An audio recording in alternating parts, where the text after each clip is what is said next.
Hello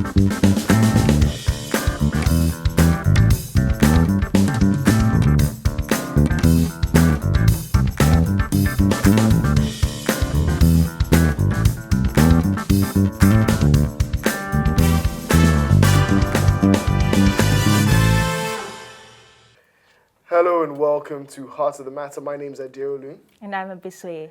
And today we've got a really exciting episode. We have got a guest who is running for Senator in Lagos West, which is going to be really interesting. He's running under PDP. His name is Gbadebo Rhodes-Vivour.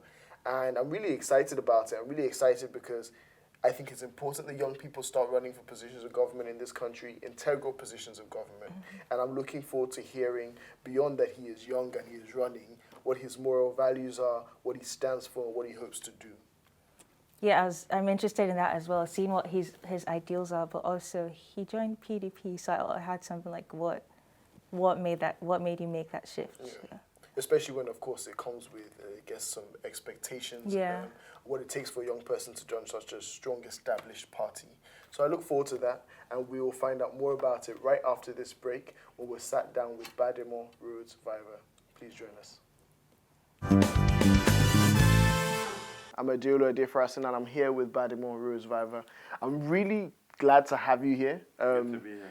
because it's important to see people who are younger getting involved in politics, getting involved in change. Yeah. And so I'm really happy to see you do that. Okay. And this is not your first time. You're running for Senate for the first time, but you've run for positions in government before.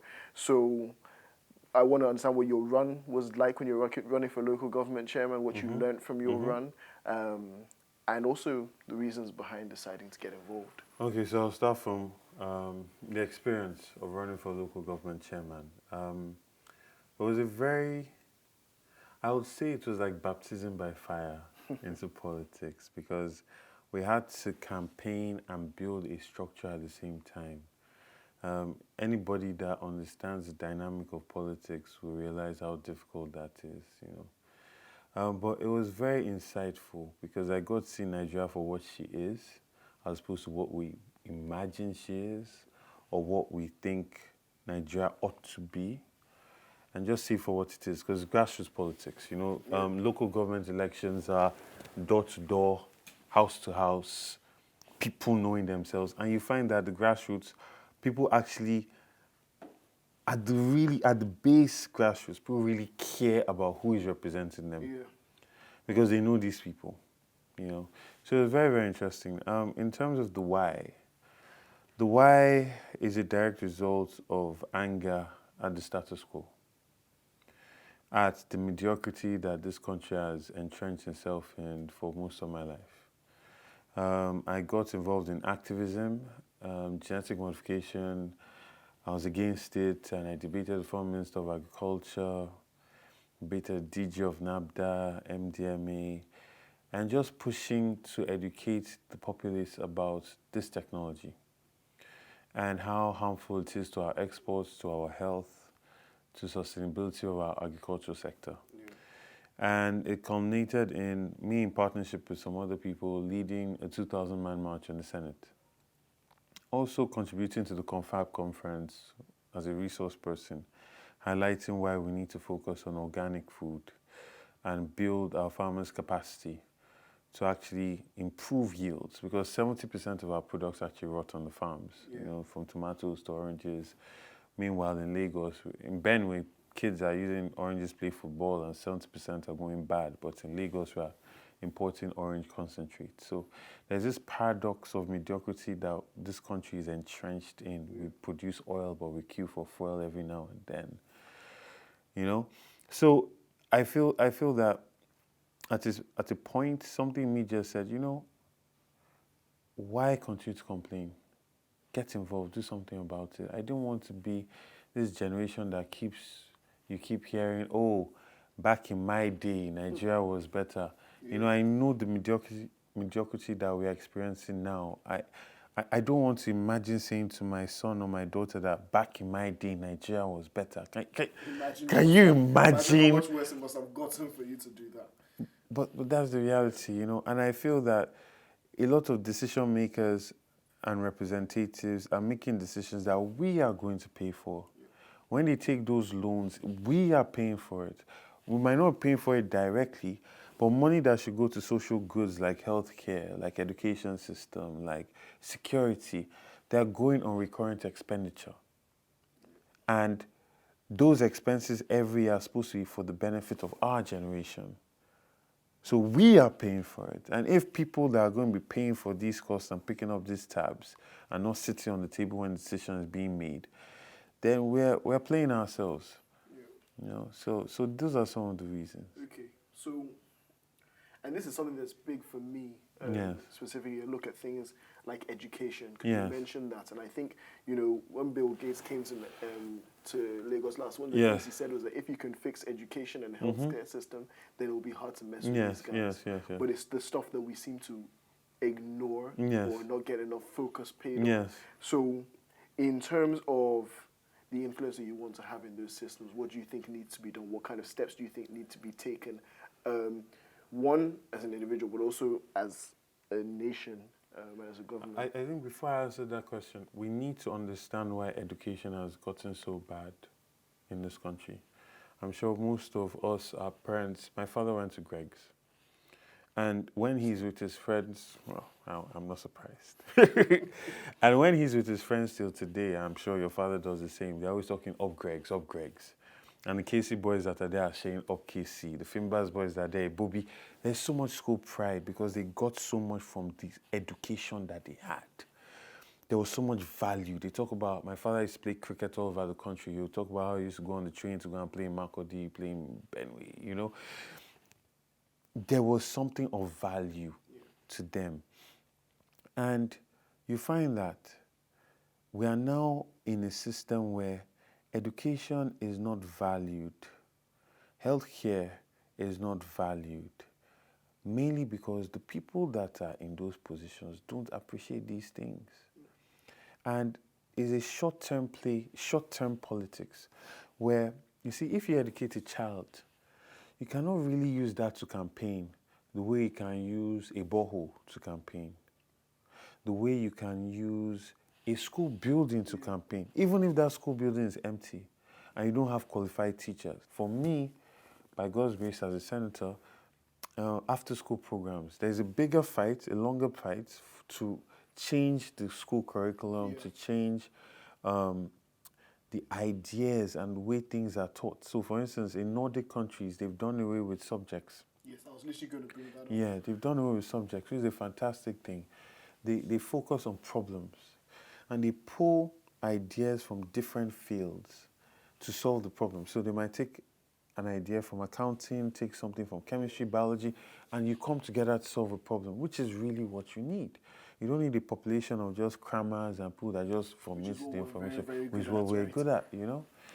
And so you have that, and by the time you also have, so like I was saying, for me, after school programs, bringing that kind of thing in. So after school, while I'm chasing that, immediately my constituents will start to benefit from the practical understanding of what you're learning in school, whether it is coding, whether it is little toy fun experiments with chemistry, so you can know, okay, this is how muka foam is made. You understand? This is how fertilizers are made. This chemical reaction is important to this. Practical knowledge that can empower people to be able to be successful, you know? I think, you know, that's one thing to say, but for me, the question, I guess, becomes, it's a very big step, and it's a very bold step, and it's a very important step. Yes. The question becomes, beyond the idea, Yes. if you were to get into position of Senate, how it becomes implementable and scalable. You know, because we talk about it, and it's very important to have people that, for me, represents a figurehead in terms of saying that, oh, this person can push that movement, and can push it, seems achievable for young people to get involved in politics to that scale, for young people to take positions in Senate, take positions in House of Reps, young people to take positions in local government. It's very important to see that it's doable. The question is now being able to overcome the structure that we have now and say that, yes, when I get there, how do I make sure I'm able to actually implement some of the things that I'm choosing to come against the marriage, I say. Institutions and structures, as long as you have an agenda to ensure that people benefit, everybody can benefit, but make sure that it's always tilted in favor of the people, right? And you move forward. Like I said, I use Awolowo for instance. He was dealing with politics, he was dealing with different people, different selfish interests, but he still managed to ensure that his people actually were almost like a leapfrog, really, for the people in that region. And I truly believe it can be done. I truly believe something. I believe that, there's a time and season in the affairs of men. I believe that God somehow, not to get too religious, but God opens windows at certain times to allow light to come through, even in the darkest of organizations or things. I mean, I emerged senatorial candidate at 35 of PDP, of the largest senatorial district in the country. My senatorial district has about 12 million people, 10 local governments. That's a big deal. I cannot say that did that because I'm this grand politician or I have this mastermind or something. Just a sequence of chain reactions that allow for certain things to happen. So I have hope. And I believe that there are lots of bright, vibrant young people that are also going to come into the Senate. Now, what we need to do is hold on to our values. And I believe that that's where the working class, the people that think so, that have so much good ideas about this country, the ones that can criticize and they have all the good ideas, they need to get involved. Politics is not just about running. Call somebody, encourage them, print posters for them, print a face cap, print a t-shirt, just encourage them so that they can be accountable to you. You don't want to send a sheep into a den of lions and then they only remain with lions. Then the sheep comes out like a lion and then it starts saying, oh boy, I don't recognize you anymore. Well, he's surrounded by lions. You guys were out there supposed to be helping him, keeping him in check or her in check, And that's the problem. You find that a lot of good people, a lot of kind-hearted people that actually will sacrifice and do well and mean well for the country, they just, And it's weird. That's one of the things that's really stood with me is the idea that we spend a lot of time talking about what it is that we needed we talk about the change that is needed, but for me, and it's what you're doing because it's the elite standing up. Yes. Because until the people that have the position of privilege are willing to sacrifice something, you're not going to see that change. Exactly. So we're going to take time, really talk a little bit more, but we'll take a quick break. And when we get back, we'll continue having questions for Gbadebo Rhodes-Vivour, who's running for Senate in Lagos West, and it's going to be intense. We have a lot to talk about, so we hope you come back. Thank you.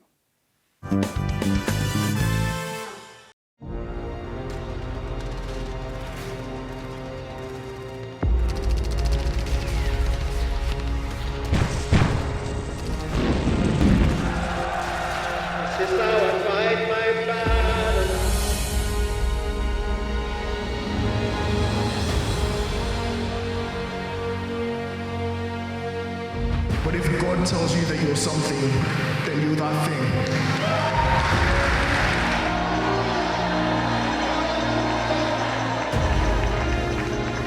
Daughter of the Most High.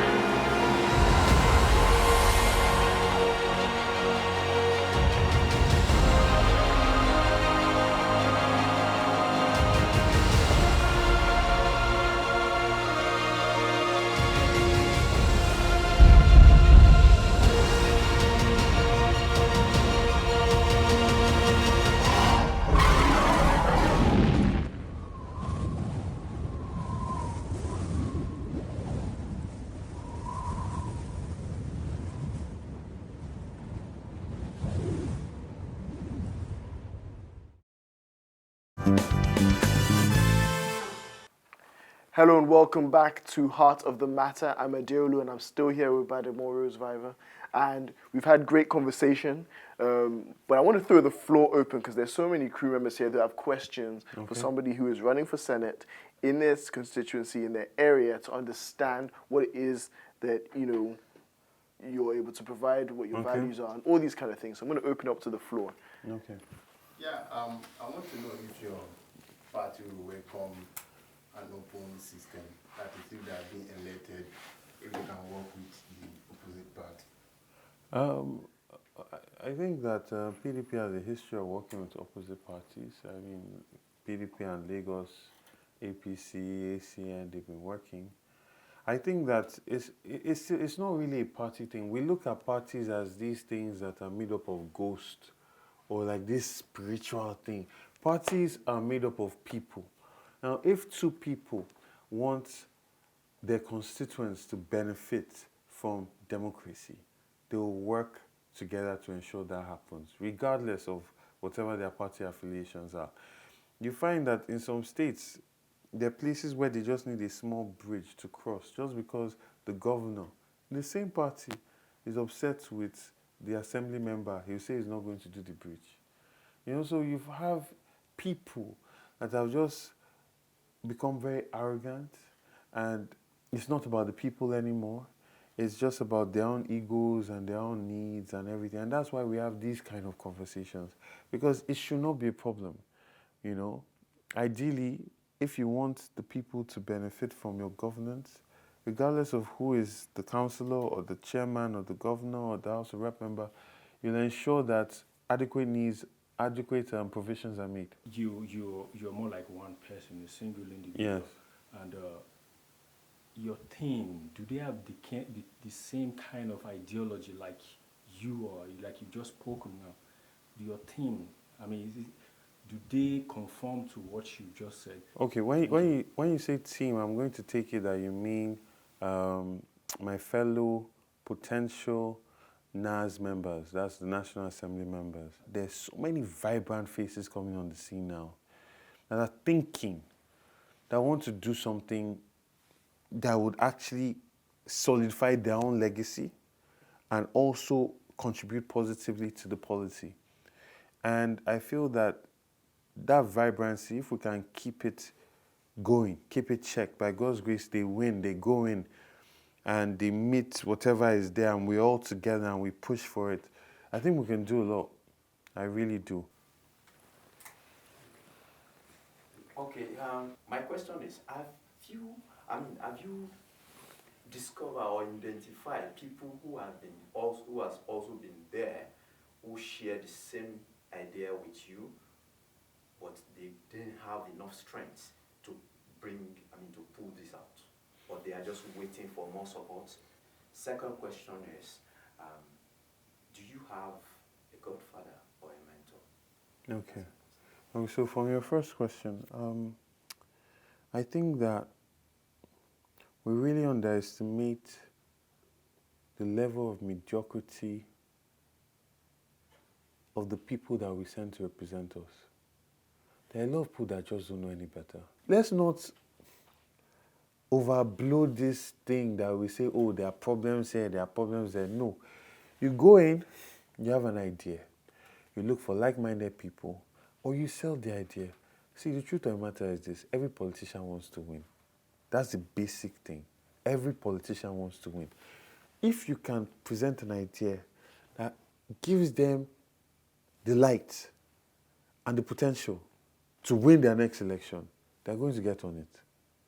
They're going to get on it. That's one. Two, you talk about godfather or mentor.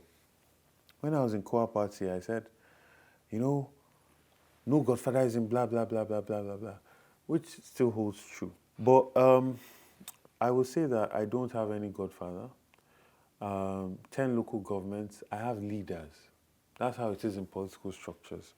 A leader is a person that has shown himself worthy, in the sense that he has taken care of so many people in a particular locality.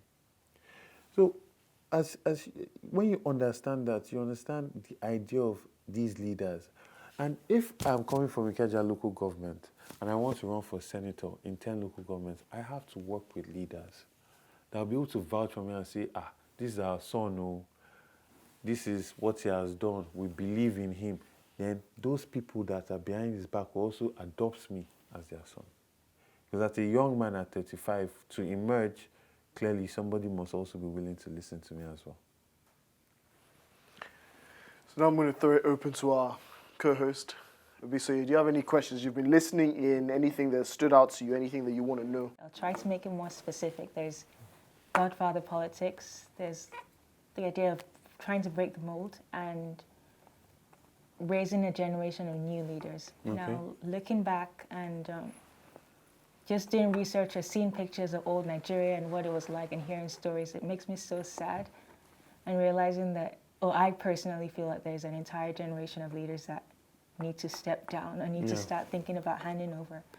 But then there's the issue of like being in political parties. I know you were in a different party before, and choosing to join PDP, which is a more traditional party. And I don't really know how it works, but a lot of times you have people there who are the ones that make the call of like who gets to run, who doesn't get to run, which is still an issue, and it will be hard to break that.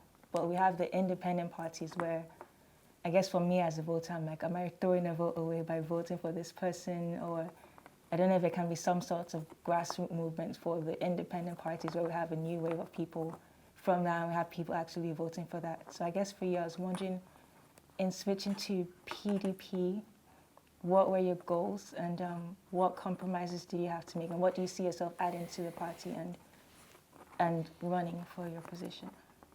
So that's a very loaded question. Pregnant with all sorts of opportunities. You asked, in switching, what are my goals? What am I adding to the party? What are the opportunities? Okay, my goal has always been to make impact, positive impact, and to be a light in my generation, and to actually show that we can do it. Because I feel my generation, we talk too much. It frustrates me because I'm not really a talker. I'm more of a doer, just by nature. It's like it's blood, you know. So I believe that if by God's grace one can get in and successfully not just win, but be like a shining example, you know, because there are young people that get in position that are just a disgrace. But to win and then be that shining example that, you know what, we gave this guy a chance and we are proud of what he has done. I believe that that will now break the door completely in 2023. Like the entire generation is going to flood political parties. Because, you know, in Nigeria, we don't carry last. There's that bandwagon effect. If Gbadebo can do it, we too can do it kind of thing. So that's the goal. Compromises. Honestly, I can't think of any. I honestly cannot think of any.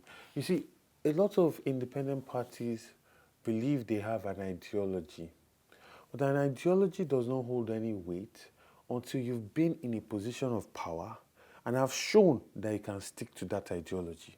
I don't feel I've made any compromises. I feel that I have become a much more realistic politician. I have a better understanding of the game on ground. I have a better understanding of what it will take to win. In a country like ours, the more you look, the less you see. So you need to be able to see by faith and actually see what people cannot see. And that's what the politics is. The idea is you get in, you make sure it's more transparent, it's cleaner, and then you can start to have independent parties actually start to win. You know? Yes, you talked about wasting your vote. Don't think like that. And this is not about party anymore. Let's leave party aside. Let's just look at ourselves as Nigerians. Yeah. Every candidate that comes out and puts his head out or her head out and wants to run for something is taking a very big chance, taking a very big risk. He's opening himself to people that generally he will not have to meet with or talk to on a given day, right? Putting himself or herself in positions where they can be robbed, they can be assaulted, very inconvenient situations, right? Because they want to represent and they want to go and make an impact. That's the hopeful idea. Now, any encouragement that you give them is something. It's not about wasting your vote. If somebody comes out and works hard and runs a good campaign and he comes third or fourth and he gets 500 votes, when he's building himself back up, he will hold on to that. I got 500 votes in that last election. If everybody says they are wasting their vote and he gets one, he's going to not do politics again. I can assure you, if I not come third in my last election, I most likely will not do politics again. Because after all the things you put into it, the response from the people also validates the effort, you know, because you can think that you are the solution to something. If the people don't think you are the solution, you are not the solution, right? So you don't waste the vote. Look for a candidate that you believe ties into what you want for this country, your own personal vision for this country, because we also need to do that. What is your personal vision for this country? Who is speaking to that vision for this country? And then go behind them, print posters for them, join their rallies. Even if you cannot give them money, encourage them, call other people to vote for them, campaign for them. And that's how we'll move this country forward. Thank you very much, because I think that we've delved into a lot of topics. I wish we had time to talk some more. Exactly. So thank you so much for coming Thank in. you. Thank you. We've had an awesome time here today with Gbadebo Rhodes-Vivour, and we're going to take a quick break, and we'll come back, we'll round up the show. Hello and welcome back to The Heart of the Matter. We just had an awesome episode having a conversation with Gbadebo Rhodes-Vivour, and I feel like I took a lot away from that. One, that it's important that young people get involved in politics, but also the fact that there was a strong sense of values and understanding of politics, because I think it's one of those things, because we look at what we seem to think is unrealistic in terms of influencing change, and he talked a lot about that balance of being able to play the game, but also make sure that you're tilting the odds in the favor of the people, and so I thought that was very important. Yeah, I remember hearing him talk about saying that politics doesn't start from when you're actually running for the positions. It starts from growing up. Well, how do you respond to these different issues? What are you passionate about? And I thought that was really interesting. Yeah, I think that's really important. So I think we had a great time. Thank you very much for joining us. I know that you enjoyed it as well. Make sure you follow us on all social media platforms, on Facebook and Instagram at HOTM TV, and on YouTube at HOTM channel. Thank you very much. God bless.